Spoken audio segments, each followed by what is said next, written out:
Okay, students, I would like to give you some instruction on the my.hrw.com site, and especially if you're not here to see it, as I demonstrate some things on the screen in the classroom, I'd like you to be able to look this up. Say you go to the home page in my.hrw.com, and you can see the interactive writing lessons on the top screen. Now, one of the things I like about this, and again I'll give you just some overall instruction. Well, this is actually my page. You wouldn't have access to the teacher ebook, but you do have access to the student ebook, and I think you have access to my notebook, and you probably don't have some of those other icons there, but you do have access to the interactive writing lessons and the interactive speaking and listening lessons. And so I'd like you to look at the interactive writing lessons for just a minute. There's some things in here that I'd like you to look regarding argumentative writing. There's lessons here that I'd like you to go through. There's these particular lessons here, the interactive writing lessons. There's the introduction, what is a claim, support, reasons and evidence, building effective support, creating a coherent argument, persuasive techniques, formal style, and concluding your argument. These are the lessons that I would like you to look at. So, for example, when you hit the introduction, it takes a minute or two, it takes a few seconds to open this up anyway, and you'll hit this arrow right here, and then there's some instructions up here, and then if you'll hit this, you can look at some stuff here. Talks a little bit about what an argument is, gives you a little bit of instruction there. And then if you look at these numbers down here, you need to hit all of these numbers because they'll bring up some stuff that you need to know. And so we'll hit number 2 here, and it'll take us to this particular spot here. And for example, it says, what makes a strong argument? People feel strongly about all sorts of issues and they love to share their opinions. But what makes you sit up and listen to an argument? What makes it convincing? So you'll need to answer these questions, and then when you answer these questions, I believe it gives you a chance to, it'll tell you whether you're right or wrong, or whether you're accurate or not on these answers. I can't remember where you, well, let me just go through this. Let's just say, clearly states his or her position. Let's see, what was the question again? What makes it convincing? When the person clearly states his or her position, likely that's a pretty strong argument. Shows a lack of understanding of the issue. Whatever. And as an adult who claims to be an expert, whatever. Supports reasons with relevant evidence, very likely. Has a confident tone.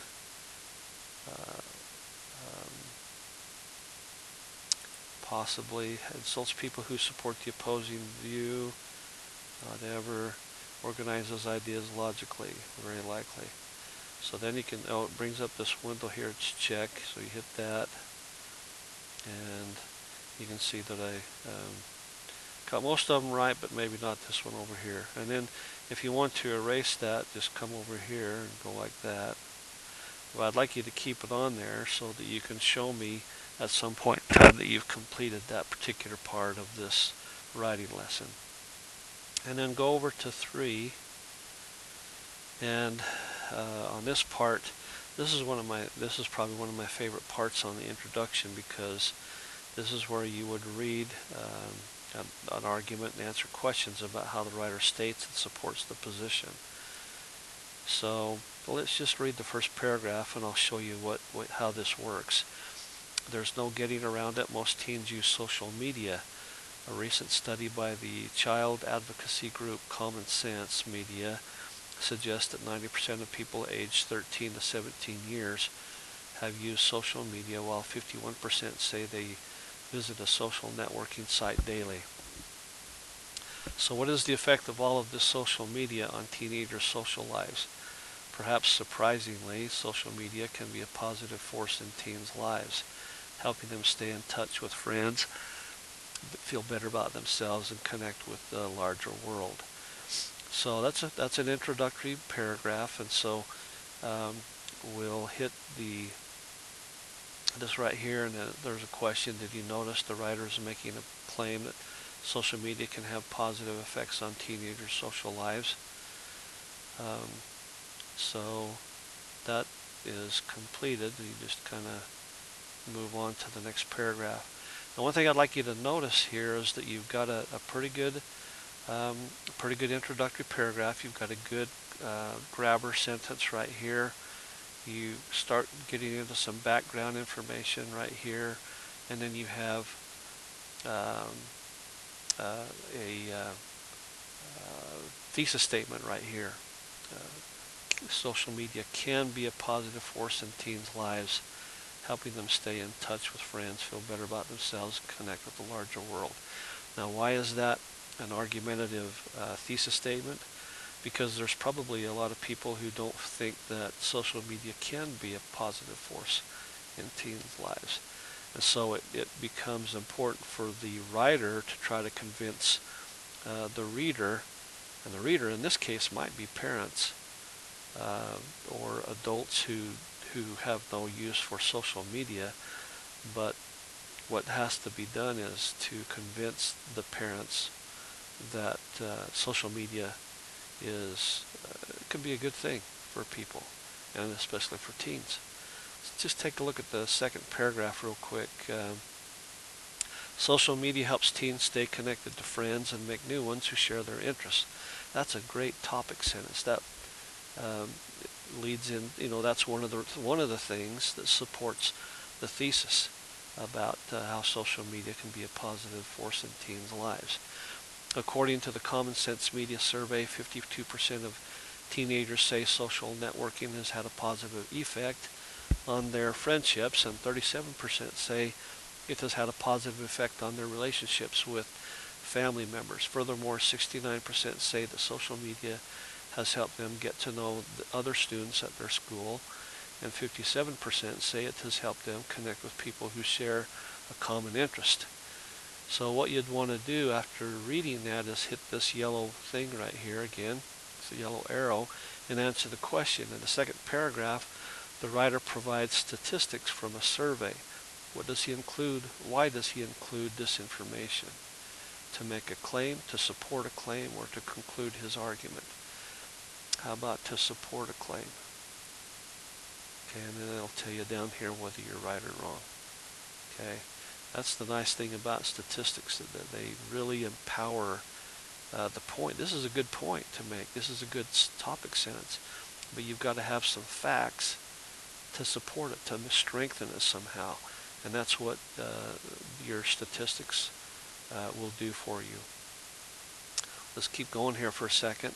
Sarah Crew, a junior who recently transferred to McCollum High School, said, "The social networking site I use is helping me stay in touch with friends at my old school. It's making the transition so much easier." So again, hit the yellow arrow. Why does the writer include a quotation by his classmate Sarah Crew?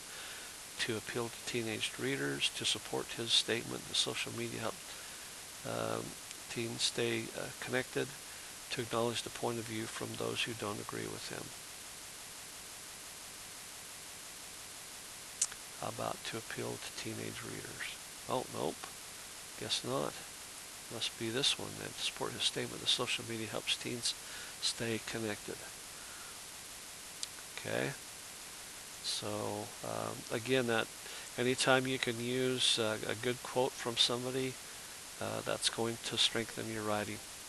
So anyway, I'm not going to go through this. I just want to show you how this works.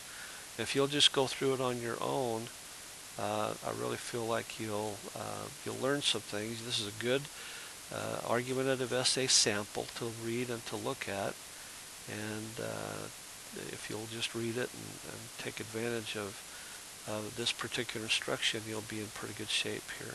Okay. Um, so I'm going to X that out of this, and then that brings us back to this page, and then I would just simply go to the next lesson.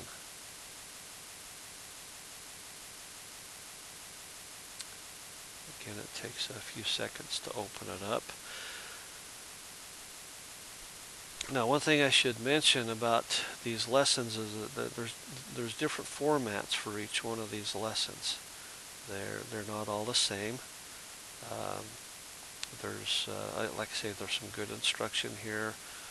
A claim is a writer's position on a problem or issue.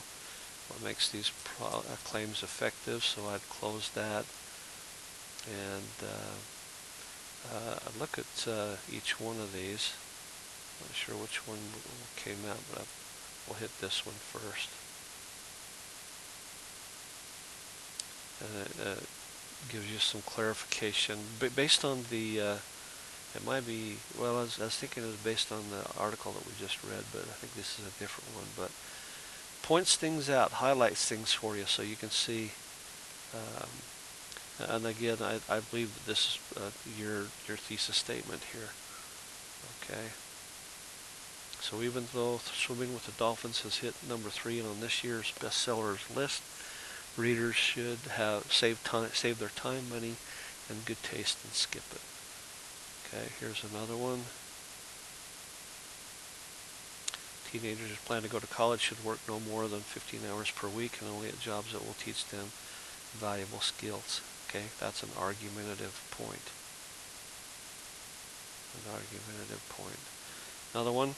To foster awareness of other cultures and a sense of being part of a global village, young Americans should spend at least 6 months traveling the world before they begin their working lives. Okay, so after you go through that, then again you'll come down here and hit number 2.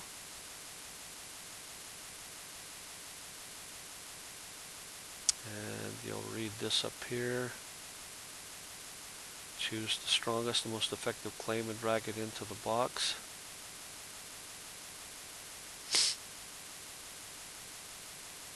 So you'll do that, and of the 3, you'll drag in what you think is the strongest and most effective claim.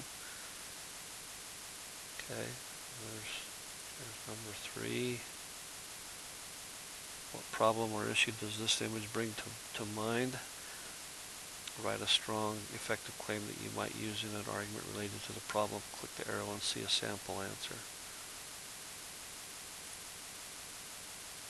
Okay, I'm not going to show you the sample answer, but again, different things that you would do for each one of these.